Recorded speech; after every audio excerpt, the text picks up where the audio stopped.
In this video, we are going to examine how fiscal and monetary policies affect the equilibrium level of income in the short run. We're going to use the ISLM model that we've developed so far in order to see how changes in fiscal policy or monetary policy influence economic performance of the economy.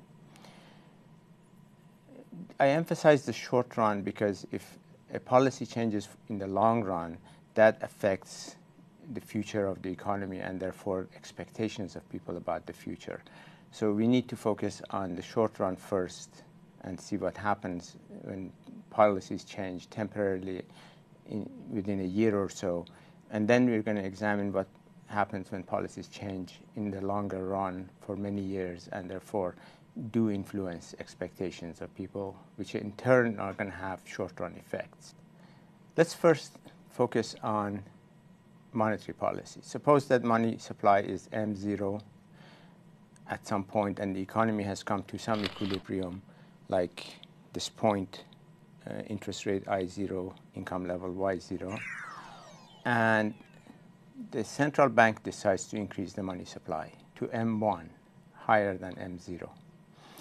We know that such an increase in money supply will lower the LM curve or make it rotate to the right, downward, clockwise, whichever way you want to describe it. The reason the LM curve becomes flatter is that an increase in money supply means that there's more money available for people to hold than they really want at the current interest rate, and they go and buy bonds. And they push up the price of bonds that lowers interest rate. Until at the lower interest rate, people are happy holding the amount of money that the central bank offers them. So that's the new position of the LM curve, flatter, as a result of an increase in money supply. Now, it's also important to ask what happens to the IS curve when the money supply goes up. The answer to that is that there's no change there's no shift in the IS curve because money supply does not directly enter the relationship between interest rate and income level. Money supply does affect the interest rate, but that change in interest rate would be a movement along the IS curve, not a shift in the IS curve. As a result, the new equilibrium is going to be established at the crossing point of the new LM curve, LM1, and the old IS curve at the point where we have interest rate equal to I1 and income is at Y1. As you can see, as interest rate goes down, income level goes up. And remember, the mechanism is that a reduction in interest rate stimulates investment. It also lowers the exchange rate and stimulates net exports. All of this, of course, are short-run effects in response to temporary increase in money supply. If these policies are long-term, changes are long-term, then the effects would be more complicated, to which we are going to turn later on. The next step is to look at the impact of a change in fiscal policy. For example, let's suppose government expenditure is equal to G0 and the government decides to increase its expenditure temporarily in the short run. Let's start with the D curve and see what happens to the D curve, then come back and see what happens to the IS curve, and then what happens to the equilibrium level of income and interest rate based on the ISLM model. Starting from the initial situation where income level is Y0 and aggregate preferred expenditure is D0, equilibrium level of income is the crossing point of the D curve and the 45-degree line. Let's see what happens if government expenditure goes up. An increase in government expenditure increases aggregate expenditure at every income level, and that leads to a shift in the D curve upward. So the D curve shifts up, and now the D curve crosses the 45-degree line at a higher point because of the direct impact of government expenditure and also indirect impact of an increase in household income, which in turn increases household expenditure. So the end result is an increase in income as a result of an increase in government expenditure, usually with a multiplier.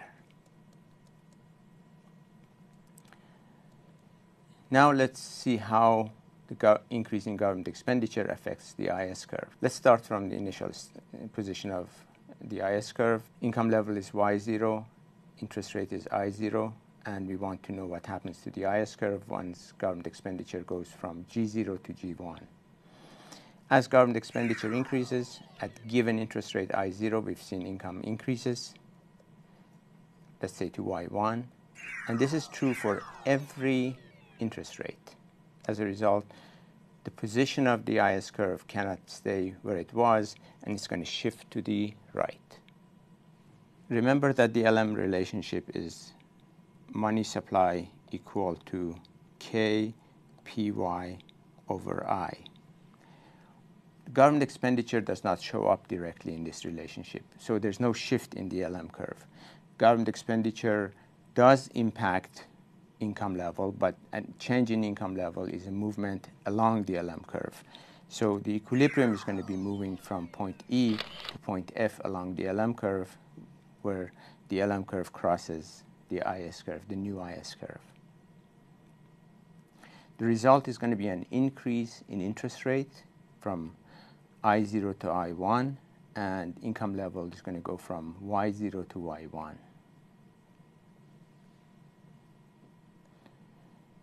Notice that if interest rate had not gone up, income level would have gone to Y2, a higher level. So equilibrium of the economy would take place at point G.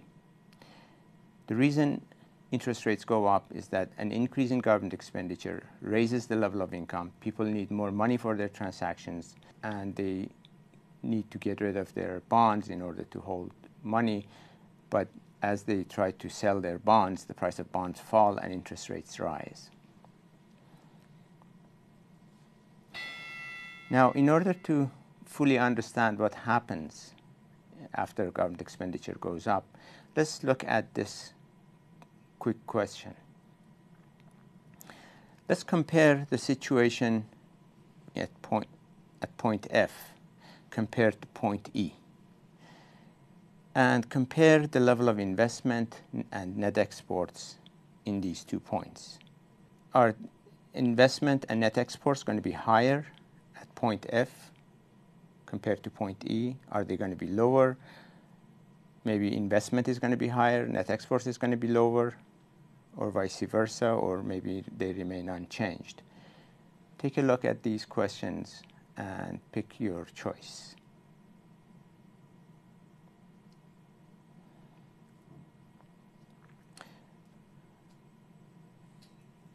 The correct answer is that both investment and net exports are going to be lower. And let's see why. As interest rate rises, that discourages investment, but it also raises the exchange rate. It causes the exchange rate to appreciate, and that discourages net exports. As a result, as government expenditure increases, part of that increase is going to be canceled out by the reductions in investment and net exports. Let me highlight this issue a little bit further, because it's very important to see to what extent an increase in government expenditure causes net exports and investment to go down, and therefore the impact of government expenditure on GDP is going to be muted as a result of that. I mentioned that if the interest rate had remained at level I0, then income level would have gone to Y2, much higher than Y1. The difference between Y2 and Y1 is exactly because of the negative impact of government expenditure on investment and net exports through the rise in interest rates. This difference between Y2 and Y1 is very important, and it has a name. It's called crowding out effect. Increased fiscal expenditure causes net exports and investment to go down, or crowds out those expenditures. And as a result, the impact of government expenditure on GDP is going to be muted to that extent. Now, you may wonder, how significant is the crowding out effect?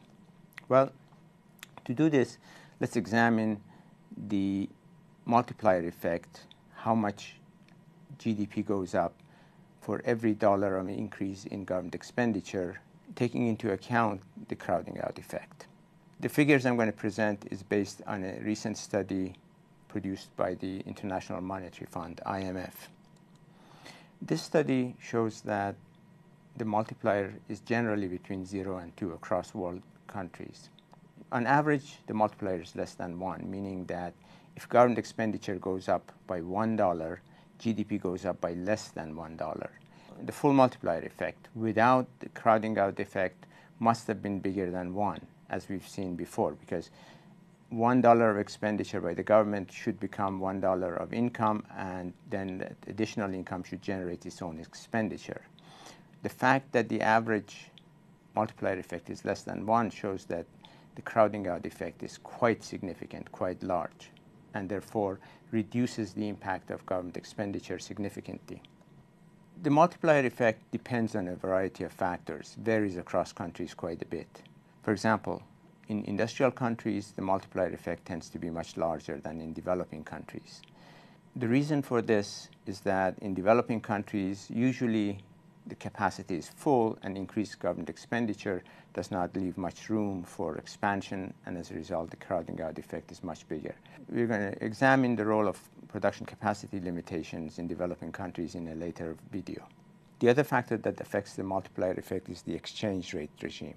If a country has a fixed exchange rate regime, the multiplier effect tends to be larger. The reason is very simple. As government spends more, interest rate does not respond much under fixed exchange rate regimes, and also the exchange rate itself does not appreciate to have an impact through the net exports.